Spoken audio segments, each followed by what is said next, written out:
¿Qué tal? Yo soy Ignacio. Yo soy Ale. Hoy estamos en el episodio 9 de Desiguales. Estamos con Guada Costa. Hola a todos. A ellos se enojan. Cuando digo todos, la gente ya explota. Bueno, ¿qué tal, Guada? ¿Cómo estás? Súper bien. Bueno, aprovecho para presentarme un poquitito. Mi nombre es Guadalupe Acosta. Soy comunicadora social. Me recibí en énfasis de periodista. No me considero periodista. En el sentido, no, por lo menos no siento que yo ejerza de esa manera la profesión. Me gusta más la comunicación institucional, pero sí trabajé en medios.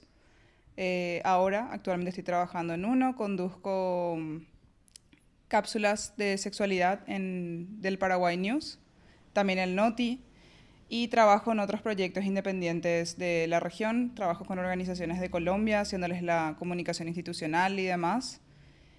Y eso, no sé qué más puedo decir. Soy la hija de Menchi y Oscar. Hola. No, antes de pasar a las preguntas, algo que me causó mucha curiosidad, no sé si curiosidad, pero fue como muy repentina la llegada del Paraguay. Vi que, o sea, todo estaba muy estructurado, de repente vi no sé, así me llegó a mí primero en el Instagram de Pergolini ver que llegaba él acá con ese medio. ¿Cómo fue que ingresaste ahí? ¿Cómo sentís que esto ahí... Eso, ¿cómo fue tu llegada ahí principalmente? ¿Cómo está el medio? ¿Cómo trabajan? Uy, a ver, fue muy repentino. Yo me acuerdo que cuando recién llegó del Paraguay News, yo estoy como, creo que todos los estudiantes, ex estudiantes de comunicación en varios grupos así donde hay como ofertas laborales y demás. Y justo un contacto en común había puesto como, hola, estamos buscando gente para un nuevo medio y demás. En ese momento me acuerdo no me acuerdo si postulé o pasé la información, creo que pasé la información a otras compañeras de facultad y demás que estaban como buscando algo nuevo, otros laburos y demás, pero no tenía mucha info realmente. Yo estaba muy enfocada en otros proyectos en ese entonces como que, entonces la redundancia, perdón. Bueno, y básicamente no, fue algo muy esporádico como se dio. El año pasado, creo que fue, si mal no recuerdo, a finales de agosto, me contacta Ara Santa Cruz, que es una de las figuras principales del medio y también está trabajando como productora del Paraguay News. Y me explica que estaban teniendo una vacante para una de las cápsulas, que es una cápsula, o sea, eran cápsulas bastante complicadas porque era todo lo que está en torno a la sexualidad, ¿no? Que como sabemos, Paraguay es muy conservador. Hablar de sexualidad, de sexo, de educación integral de la sexualidad es muy complicado y es algo que yo vengo haciendo desde hace mucho tiempo. Porque me interesa mucho, me apasiona el tema, porque creo en la defensa de los derechos sexuales y reproductivos, entonces me dijo como, ¿te gustaría conducir estas cápsulas? Y yo le dije, me interesa mucho, sentémonos a conversar, me reuní con los directivos del medio, me explicaron más o menos y pónganle que hacia finales de septiembre del año pasado arrancamos con las cápsulas de este nuevo segmento que se llama Tabú, justamente por todo lo que es el tema de romper el tabú en torno al sexo, la sexualidad y temas bastante complejos para Paraguay. Eh, y en eso, creo que fue si mal no recuerdo, noviembre y demás, me ofrecen también la oportunidad de conducir los noticieros, en un principio todos los días. Después, por suerte, digo por suerte, no porque no porque sea malo, sino porque yo estaba con muchos proyectos a la par. Este año renegociamos y me quedé conduciendo el noticiero 2 días a la semana. Es un medio nuevo, va a cumplir, creo que recién va a cumplir un año. Este año, si mal no me equivoco, si no estoy haciendo mal mis cálculos. Entonces, es un medio que todavía está creciendo, se está estructurando, está teniendo un proceso de escalar como emprendimiento súper rápido y yo creo que es interesante lo que vino a hacer justamente al entorno mediático de Paraguay, ¿no? Y que van a Total. surgir otros proyectos muy similares probablemente por estas facilidades que nos da lo digital. Y porque en lo digital están las audiencias más jóvenes. O sea, quedarse con lo tradicional no está mal. Nosotros sabemos que la brecha digital en Paraguay es súper grande. No todo el mundo tiene acceso a un smartphone con conexión a la red, pero es importante apostar, yo creo, a hacer hoy un medio, vale la redundancia de nuevo, multimediático, ¿no? Que puedas estar en distintas plataformas y no solamente en lo tradicional que sería la TV, la prensa escrita y la radio, por supuesto. Genial. Bueno, y justamente que, o sea, te queríamos hablar de más o menos de esa diferencia que hay entre los medios tradicionales, por así decir, y los no tradicionales. O sea, ¿qué te parece que son esas diferencias? ¿Te parece que son así, no sé, hay cosas buenas, malas? Híjole, ahí entra mi lado de comunicadora institucional, ¿no? Los medios tradicionales tienen, por supuesto, la trayectoria. Tienen la trayectoria, tienen el reconocimiento a nivel local, hay una historia que se construyó, tienen personalidades icónicas como periodistas que hace mucho tiempo están en el ámbito, que saben hacer muy bien su trabajo. Eh, ese peso obviamente les da mayores facilidades para consultar fuentes, hacer chequeo de datos y demás. Por su parte, los medios alternativos, a mí me gusta llamarles así, los medios alternativos, los medios que han surgido en los últimos años, yo creo que en la última década de Paraguay, son medios que apostaron mucho por, uno, jugarse por un tipo de lenguaje, ¿no? Por ejemplo, yo creo que si nos fijamos en Del Paraguay News, que es donde yo estoy, el lenguaje es audiovisual. Hay otros medios que se están jugando más por justamente el podcast, o sea, el audio, quizás porque eso también ahorra muchos recursos y demás en materia de que no tenés que estar editando video, repitiendo tomas. Hay otros medios visuales, como el caso del Surtidor, justamente, que apuestan por esto, ¿no? De hacer todo lo que sea visual, que sean explicaciones breves, cortas, que también tienen escritos sumamente elaborados y largos, pero que apuestan por eso de la data rápida y sobre todo la data que se puede chequear de manera mucho más veloz, vamos a decir. Ambos tienen sus ventajas y desventajas. Yo creo que una desventaja de los medios tradicionales es uno, y algo que están viviendo desde hace, yo creo que desde la aparición de las redes sociales, es la crisis de la venta de los periódicos impresos, ¿no? De los diarios impresos decayó muchísimo, la gente ya no compra, porque ¿por qué comprar si puedo entrar al link de la noticia y no tiene ningún costo, ¿no? Que de hecho, si ahora vemos a nivel internacional, yo a nivel local todavía no vi que se haga, pero a nivel internacional en casos como El País, The New York Times, ABC, la BBC, ellos están dando, por ejemplo, un límite de 10 artículos gratuitos al mes. Creo que a veces también hace eso, te pide Creo que que te, sí. te suscribas. Sí, O sea, sí. no sé si, Sí. no sé si tenés que pagarlo, pero tenés que suscribirte por lo menos. Sí, ahora sí, yo sé que a veces te pide que te suscribas y así comenzó también El País, por ejemplo. El País te dejaba seguir leyendo si te suscribías y obviamente una vez que te suscribís como que tu sesión queda abierta ya en la plataforma.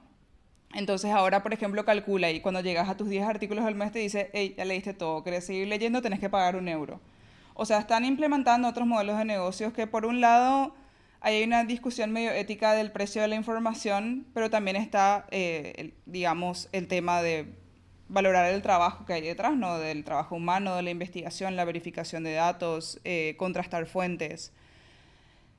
Por otro lado, los medios tradicionales, de todas maneras, creo que por la trayectoria que tienen, siguen teniendo mucha más visibilidad y por ende las marcas todavía, no quiero decir que esto va a continuar, pero todavía las marcas prefieren auspiciar o mostrar sus productos en los medios tradicionales, también en sus plataformas web. O sea, vos hoy podés pagar por tener un espacio en la web en la web de ABC Color o de Última Hora o de La Nación, para tener un banner de, qué sé yo, tu empresa de autos o tu empresa de... Ay, se me fueron todas las palabras hoy. Bueno, tu empresa de alimentos, vamos a decir. Los medios alternativos, en la mayoría de los casos, todavía les cuesta ser autosustentables. Funcionan mucho por lo que es la concesión de fondos de entidades filantrópicas, internacionales y demás. Entonces, siempre está el riesgo, ¿no? A ver, ¿nos renuevan este beneficio este año o nos quedamos sin el beneficio y tenemos que ver otras fuentes de ingresos? Y el desafío de esos medios no tradicionales, de los medios alternativos, es buscar diversificar sus ingresos. Que yo creo que muchos lo están haciendo, por ejemplo, está este medio argentino, Página 12, que suele hacer talleres, cursos y demás, y eso ofrece ya un ingreso, obviamente, ¿no? Porque vos tenés que pagarle para acceder a ese tipo de plataformas. Otros medios, por ejemplo, hacen alianzas con organizaciones. Vamos a suponer, voy a dar un caso específico de un medio de Colombia con el cual yo trabajo, que se llama Revista Volcánicas. Bueno, ellas, por ejemplo, hicieron una alianza con ICW Latina, que es una organización regional de las mujeres con VIH positivo, y les piden ellos para crear contenido, ¿no? Crear contenido sobre ciertos informes o, digamos, hacer awareness de ciertas situaciones como la violencia de género que sufren las mujeres con VIH y cómo puede agravar la condición de ser víctima de violencia de género. Entonces, sí, están como... Creo que tienen sus ventajas y desventajas, ¿no? Y ambos están en esta tormenta, creo yo, que es lo que estamos viviendo hoy de... Bueno, ya voy a entrar en mis teorías conspiranoicas para algunos, pero todo el tema del metaverso, ¿no? De lo que están siendo los bienes digitales hoy, o sea, todos están pasando por esa transformación, entonces hay que ver cómo afecta sus flujos de trabajo, las dinámicas de cambio, veremos. Es complicado el contexto en el cual nos estamos manejando los comunicadores hoy porque la tecnología hace que todo avance demasiado rápido y cambie todo todos los días. Claro. Y yendo un poco a otra cosa que tal vez es un poco amplia, pero igual queríamos hablar contigo, sentimos que para todos es como algo tácito o evidente que hubo una concentración muy importante, principalmente de los medios tradicionales, que hasta hoy día siguen teniendo una preponderancia que es innegable, en grupos empresariales muy específicos, ¿verdad? Y sentimos que eso fue muy normalizado, tal vez en ámbitos como la facultad o lugares donde se habla específicamente de comunicación, se revió eso y se intenta ver que no, definitivamente no sé si fue algo positivo o negativo, pero se ve si se trata de cuestionar un poco más eso. Entonces lo que queríamos preguntar es, ¿sentís que esa concentración que existe, eh,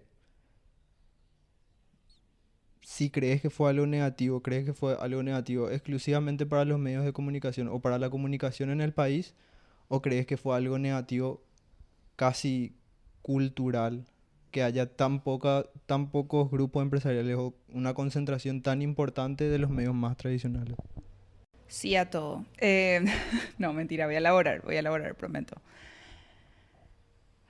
El tema es que la concentración de medios, bueno, y algo que creo que es muy importante decir, porque de repente no tenemos la visión de afuera, yo tuve la oportunidad de vivir en Chile, por ejemplo, un tiempo, y se da la misma situación. Son un país con, si mal no recuerdo, Chile tiene casi 20 millones de habitantes. De igual manera hay 7 familias que son las dueñas de todos los medios y empresas del país, básicamente. Acá ocurre con, sí, más o menos la misma cantidad, 4 o 5 por ahí, son las familias que decimos, sos dueñas de todo el Paraguay. O sea, te vas a comprar a una farmacia o te vas a comprar a un supermercado o te vas a comprar a una tienda y ya sabes que eso pertenece a una de esas 5 o 4 familias de acá. Y eso no es un fenómeno exclusivo de Paraguay, es un fenómeno que se dio, yo creo, a partir del siglo XIX con todo el tema de la revolución industrial y donde se da el primer gran auge de la prensa escrita, ¿no?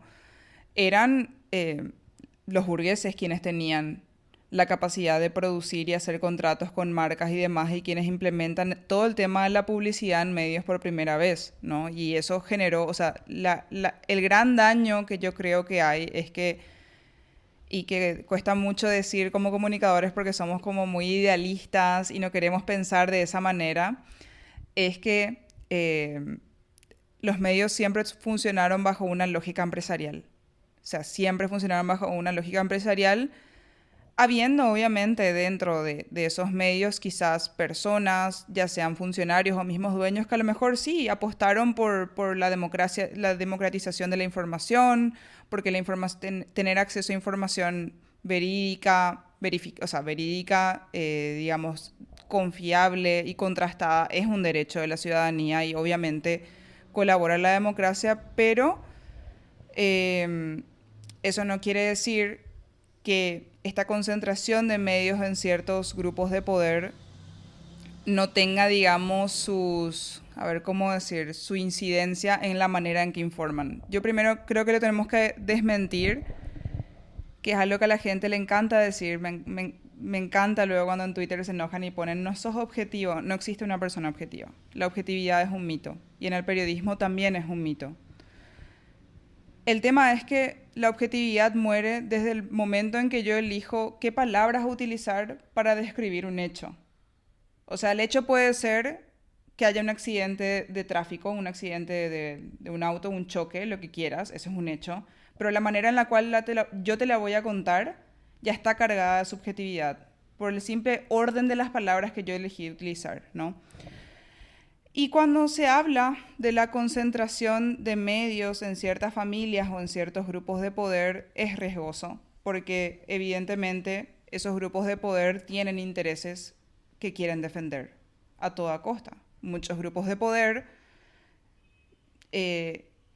digamos, pertenecen a esto que decimos el status quo, que es el estatus en el cual se mantienen las cosas hace tanto tiempo que lo vamos acatando como que esa es la normalidad y no puede cambiar. Cuando los intereses de estos grupos, que justamente son los que mantienen las cosas tal y como están, se ven en peligro, ellos van a salir a defender esos intereses.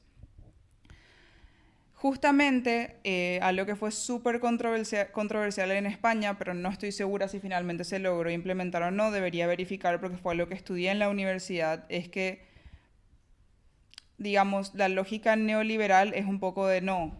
Los medios pueden ser de familias, pueden ser de quien quieran y pueden informar sobre lo que quieran y de la manera en que quieran, porque es lo que el neoliberalismo propone un poco, ¿no? Como esta total libertad de hacer lo que quieras y ya caemos en estos juegos de la libertad de expresión, y no importa si la libertad de expresión es difundir discursos de odio, se caen en lógicas muy complejas.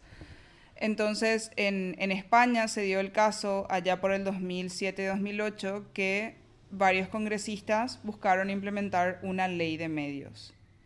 Una ley de medios donde no se permitía que un grupo empresarial tenga más de cierto número de medios, donde existe un ente regulador estatal, no de la censura, o sea, porque ahí también entraba el tema de la censura a los medios, pero sí un poco de, hey, loco, te estás pasando la raya. O sea, con esto ya estás entre lo esquizofrénico así de estar inventando información y, y quedarte ahí al bordecito de la verdad como para que no te demande a alguien.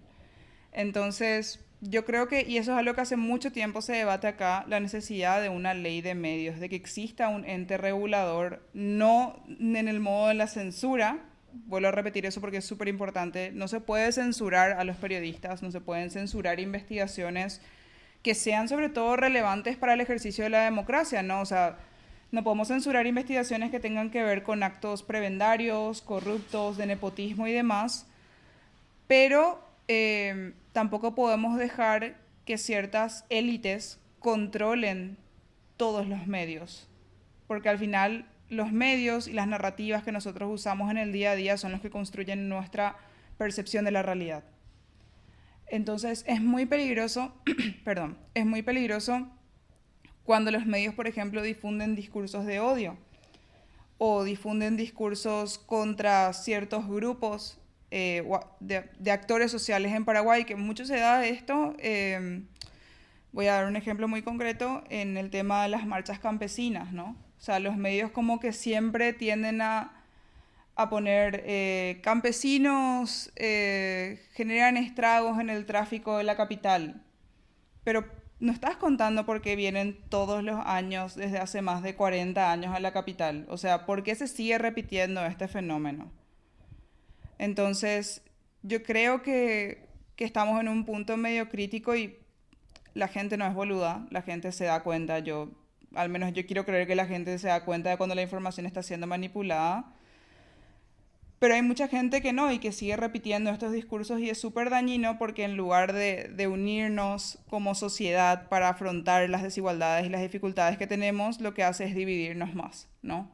Como que cada quien defienda sus propios intereses y no veamos el esquema completo, me gusta decir, no veamos the whole picture, no podemos ver porque estamos como cada uno enfocados en donde nos dijeron que tenemos que enfocarnos. Como, este no es tu problema, vos no sos campesino, ¿por qué te molesta esto? Y no, al contrario, o sea, si una gran parte de la población es campesina, está en el ámbito rural y sus derechos están siendo vulnerados, eso me va a afectar a mí en algún momento. me va a afectar a mí, ya sea porque vienen a la capital a legítimamente defender sus derechos o porque en algún momento va a haber un estallido social mucho más grande que nos va a afectar a todos. ¿Qué es lo que ocurrió un poco en Chile? No. Total. Perdón, yo me No, emociono. No, súper, súper bien luego. Bueno, y otra cosa justamente, medio volviendo a lo que dijiste antes, esa brecha que hay entre los medios tradicionales y alternativos. Justamente una cosa que hablamos con Ale es esa diferencia que hay acá, así tipo acá en Paraguay, con otros países, por así decir, como acá la gente joven más es la que, o sea, no nomás, pero mayoritariamente la gente joven es la que usa los medios, o sea, usa medios alternativos o conoce sobre eso. No sé, por ejemplo, mi mamá tiene 40 y algo y máximo lo que ella usa es a veces digital. claro, o sea, y inclusive para nutrir con un ejemplo específico, en Argentina, por ejemplo, un canal, o sea, consolidado para la transmisión de deportes que es TNT Sports, comenzó a contratar un montón de streamers para directamente retransmitir los partidos y que sea algo de manera alternativa y paralela a la transmisión normal. Acá eso todavía no pasa, no solo en Twitch, no solo en plataformas así, sino que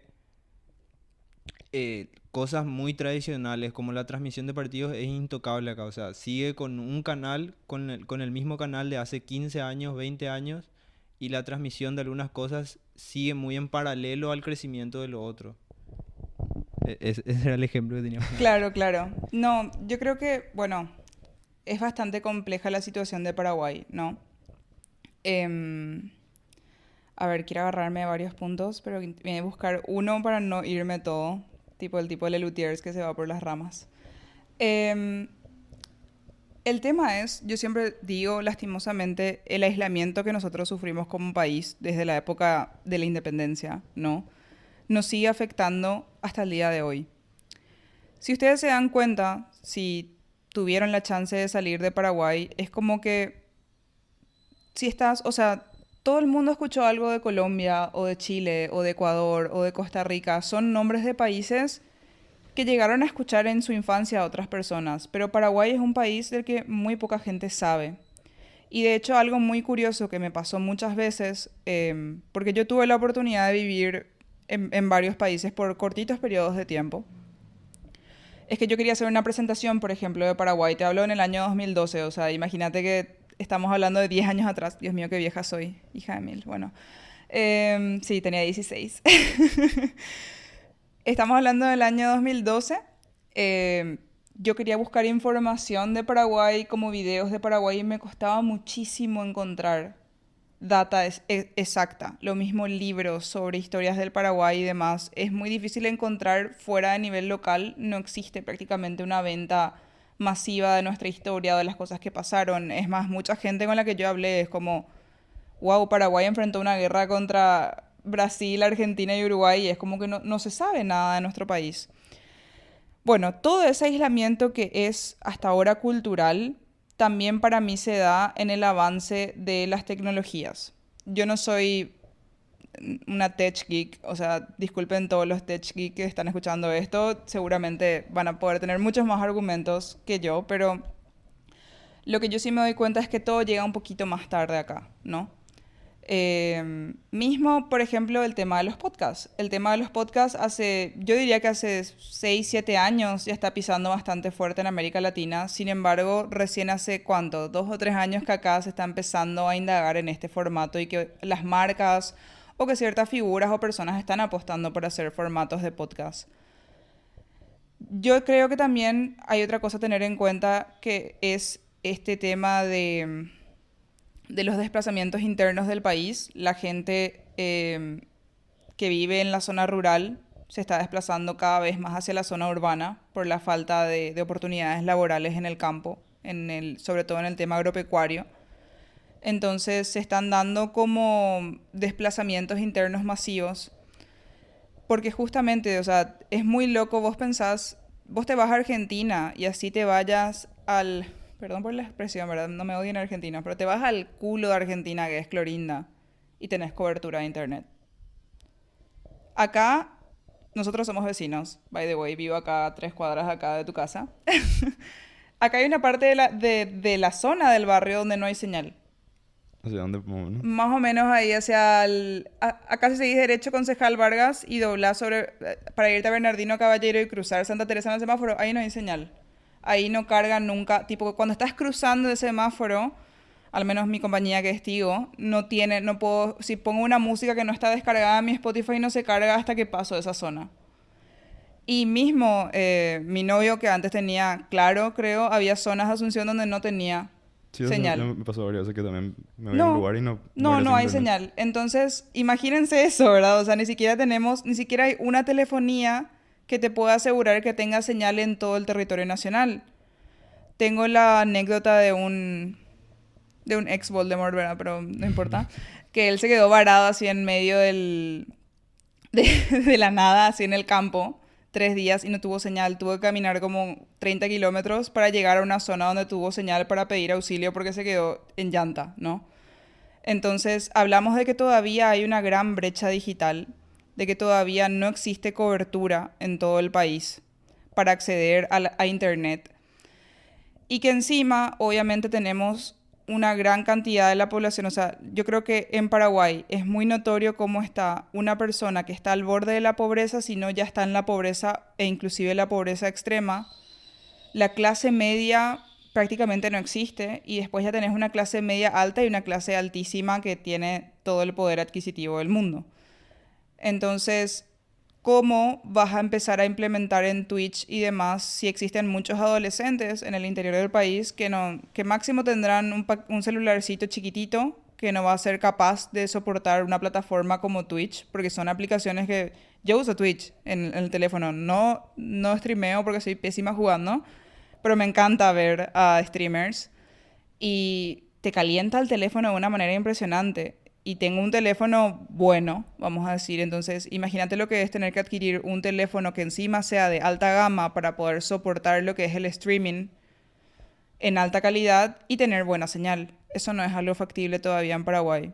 Yo creo que la pandemia nos demostró eso en el nivel educativo, ¿no? O sea, cuántos chicos se quedaron sin estudiar porque no tenían señal en la casa, vos veías recuentos de padres o sobre todo de padres que son trabajadores, ¿no? Como empleadas domésticas, albañiles, etcétera, que te decían, me tengo que trepar al árbol para que llegue la señal y pueda descargar la tarea al WhatsApp. O sea, esa es la realidad de nuestra gente, ¿no? Y de repente yo creo que en las ciudades nos olvidamos de eso. Nos olvidamos que fuera de las ciudades, de los grandes conos urbanos, todavía hay mucha dificultad para acceder. De hecho, por eso las compañías hacen estos paquetes de, toma, te regalamos este paquete que es megas para navegar en Facebook.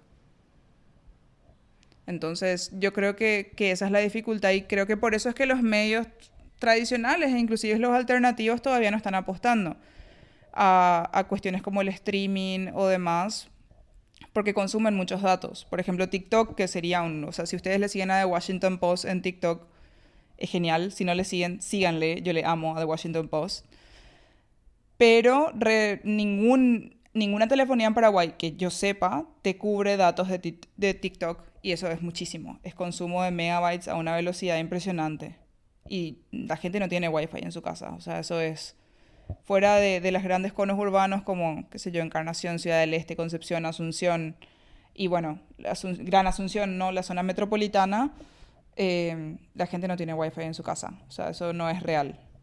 Entonces, cuesta mucho que los medios quieran apostar a eso. De hecho, a mí me consta que creo que el medio alternativo, uno de los más conocidos es El Surtidor. Ellos apuestan por el tema de la imagen visual porque descargar una imagen no cuesta nada.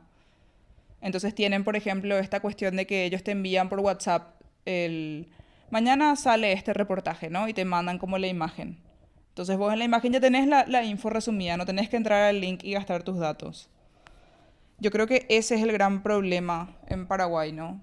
Para mí la brecha digital es tremenda y otra vez la brecha digital está como, digamos, atravesada por la cuestión de género porque menos mujeres tienen acceso a Internet, porque los sueldos son más bajos para las mujeres. Entonces priorizan otras cuestiones como el alimento, eh, artículos de limpieza, de salud personal, etcétera.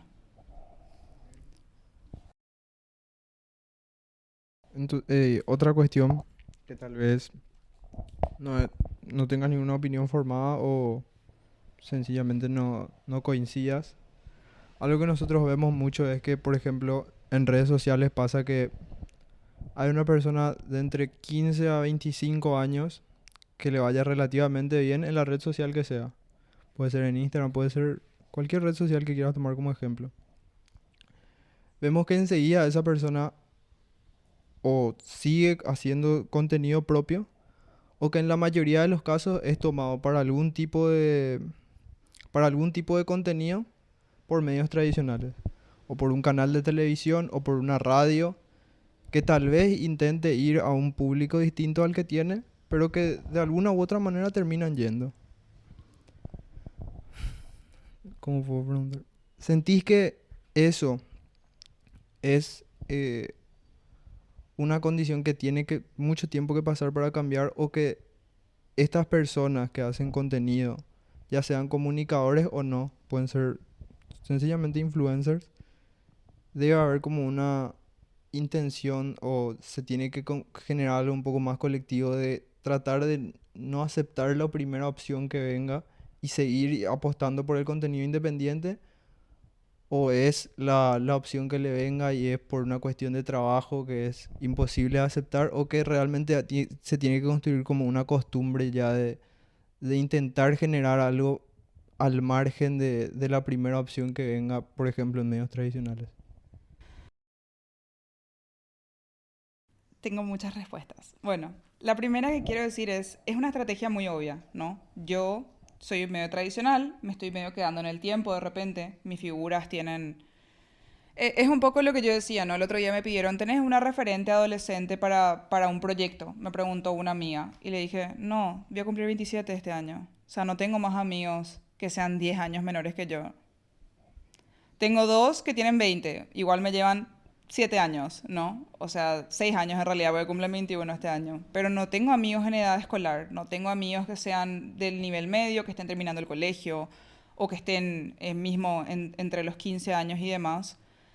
Y yo creo que plataformas como TikTok, que surgieron mucho en el 2020 con el tema de la pandemia, dieron lugar a que surjan creadores de contenido adolescentes, ¿no? De estas edades de 15, 16 años que a lo mejor comenzaron por diversión, porque les era simpático, o porque yo genuinamente veo, que es algo que me esperanza mucho, es yo soy una elder centennial, porque estoy ahí entre el límite de ser millennial y ser centennial, pero soy más millennial que centennial, ¿no? Y genuinamente veo que hay como un despertar de conciencia social y en cuanto a derechos humanos mucho más grande en las generaciones que vinieron después de mí. Lo veo en gente que me lleva así 2 o 3 años nomás de edad. Yo veo y digo así, hija de mil, o sea, yo pienso así, pero me costó muchísimo llegar a este pensamiento, me costó muchos años de batallar con creencias internas. Y lo veo muy inmerso en esta nueva generación, ¿no? Y como que son mucho más reaccionarios, activos, responden, hacen esto, lo otro. A mí me encanta, o sea, a mí me fascina estudiarles. De hecho, siempre hago muchísimos estudios de la generación Z porque es así, les amo, soy su fan. Y porque los millennials somos así todos depresivos, nos queremos morir, ¿no? Tipo, hola, quiero hacer la morición. Entonces los medios, tradicionales o no, ven y dicen, ok, a mí me interesa llegar a esas audiencias porque son las que más consumen contenido. Yo me doy cuenta tengo un primo que es menor, tiene 20, justamente cumplió 20 este año. Él utiliza muchísimo tiempo su celular. Yo prácticamente uso el celular o para trabajar o para boludear unas horas al día, pero cada vez uso menos. Entonces, es obvio, los medios van a buscar una persona que genere contenido y que esté activamente en redes sociales para hacer ese tracking de público, ¿no? De venir a escuchar el programa de radio de esta persona, venir a escuchar la cápsula, ve la cápsula, perdón, ve mi contenido, comprarlo, porque así las marcas también pueden decir, bueno, o sea, yo como medio puedo decir, mi cápsula tiene un alcance de 100.000 views a la semana. Paga, participa, ¿no? Em, yo no creo que sea malo. O sea, si alguien me está escuchando, si alguien chiquito me está escuchando, no creo que sea malo, no es una mala decisión. Pero sí le alientaría a que no se quede solo con esa opción, ¿no? Que siga generando contenido, que siga viendo la manera en que puede causar impacto. Hay muchas personas que hoy viven exclusivamente de la creación de contenido en Paraguay. y viven bien, o sea, me consta, ganan bien.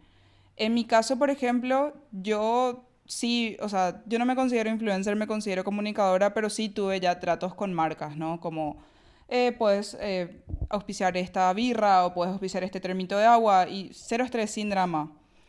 Pero no podría vivir únicamente de eso porque la paga que me dan no es suficiente, ¿no? Entonces yo tengo otros laburos, que es lo que me permite como pagar mis deudas, ahorrar y esas cosas así aburridas de la adultez, pero sí. Em, sí les diría como no se casen, o sea, no es que entren al medio y piensen que ese ya va a ser su trabajo de todo el tiempo, porque uno que bodrio, tener 17 y decir este va a ser mi trabajo hasta los 50, ¿verdad? O sea, yo me muero. Voy a cumplir 27 y me muero si digo este va a ser mi trabajo hasta los 50.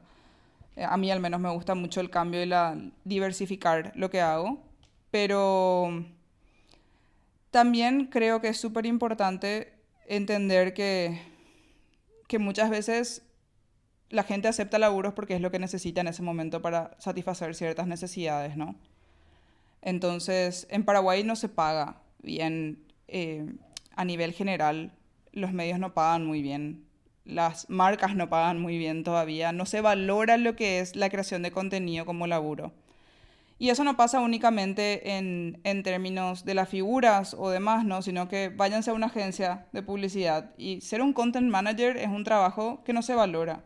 O sea, pensar en todo el contenido que tiene que tener una marca en un mes, la gente todavía no entiende que es un laburazo creativo de estar buscando ideas, de estar pensando en formatos, de estar pensando en las maneras que una pieza comunicacional va a tener mayor impacto. Eso no entiende todavía la gente en Paraguay el valor que tiene. Entonces sí, o sea, no diría que es negativo, pero diría como no se casen y busquen maneras de diversificar y de construir de repente, sobre todo yo creo construir algo en lo que te sea fiel a vos mismo.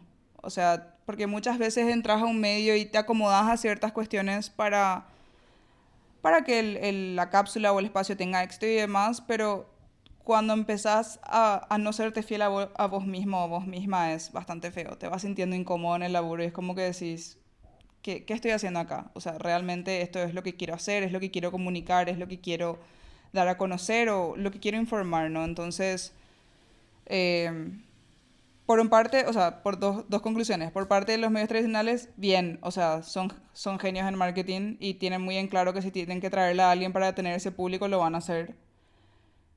Por el otro lado, de las personas a las que traen, vamos a decir, está bien, experimenten y demás, pero si son jóvenes sobre todo, no se casen con ese laburo, o sea, tómenlo como una experiencia, pero no como algo de acá me voy a quedar 20 años, sino es una experiencia más, me puede ayudar a crecer y demás. Y ya de ahí, si el resultado es positivo o negativo, yo digo, todo suma. O sea, te puede ir súper mal o te puede ir súper bien y de repente ya sentís nomás que es momento de a otra cosa. Genial. Eso, creo. Bueno, creo que ya último tema que te quería preguntar. Em, si te parece que obviamente Paraguay es un país muy machista, no hay que, no hay lo debatible eso, pero tipo, ¿te parece que esa construcción del machismo que hay acá en Paraguay, tipo, es en parte creada así o sea, fomentada así por los medios tradicionales, por así decir?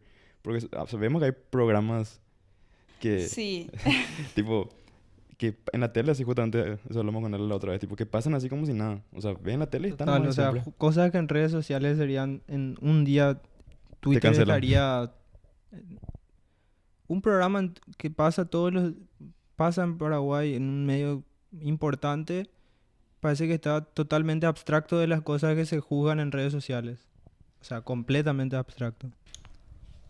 o sea, la pregunta sería si creo que los medios tienen alguna responsabilidad más o menos en esta perpetuación del machismo y demás. La respuesta no les sorprenderá. Sí.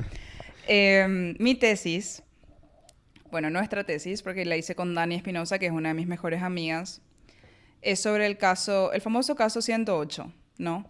Que en Paraguay el número 108 o como se dice, el número palabra 108 es utilizado para hablar despectivamente de la orientación sexual de una persona, especialmente de un varón que se considera homosexual, ¿no?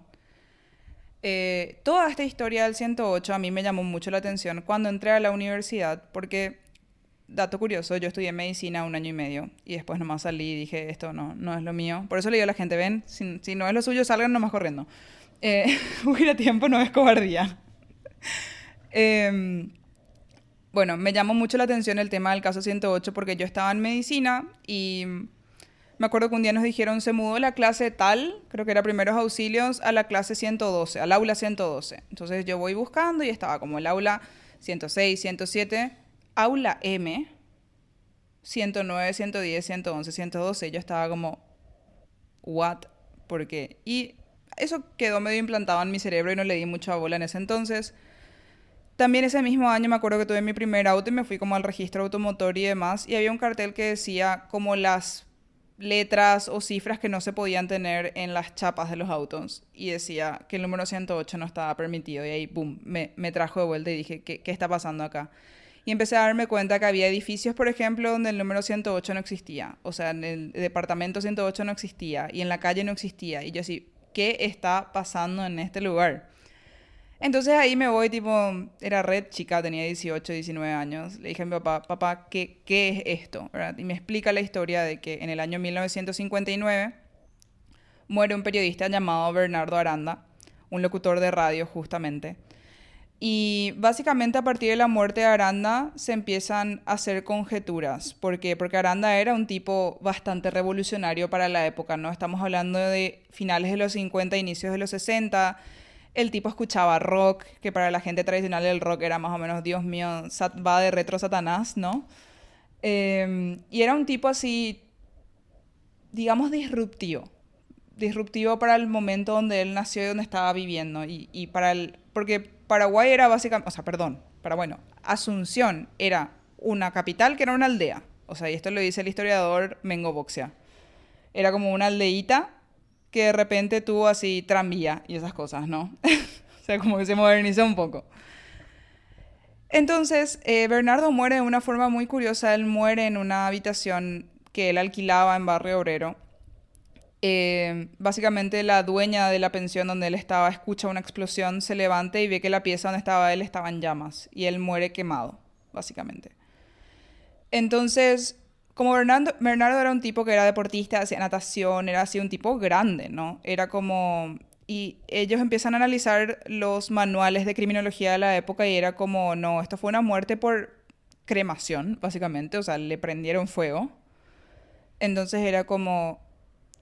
Y en los manuales de criminología de esa época se decía que los hombres usaban armas como armas blancas, armas de fuego, y las mujeres usaban métodos como el veneno y otras cuestiones así, entre ellas la cremación o la incineración de la persona. Pero dijeron, no, pero una mujer no le pudo haber reducido a un tipo tan grande como Bernardo. Tuvo que ser un hombre que piensa como mujer. Y ahí comenzó la primera persecución histórica hacia homosexuales en el Paraguay, que fue el caso de los 108. ¿Por qué? Porque días después el diario El País publica un titular que decía 108 personas de dudosa conducta moral están siendo interrogadas por la policía. A partir de ahí, la revista Ñandé, el diario, y principalmente el diario El País, que es mi tesis, empiezan a hablar de los 108, ¿no? Y a burlarse de manera despectiva de toda persona que no entraba dentro de la heteronorma, especialmente hombres, ¿no? Estamos hablando de hombres cisgénero, homosexuales que fueron perseguidos, que tuvieron que salir del país, que tuvieron que renunciar a sus trabajos, que fueron exiliados por sus propias familias.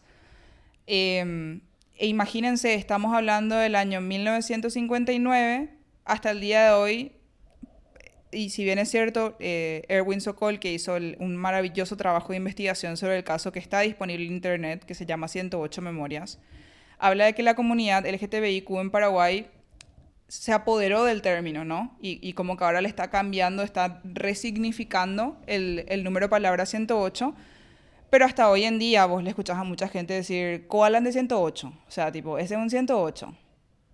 Este es un homosexual, ¿no?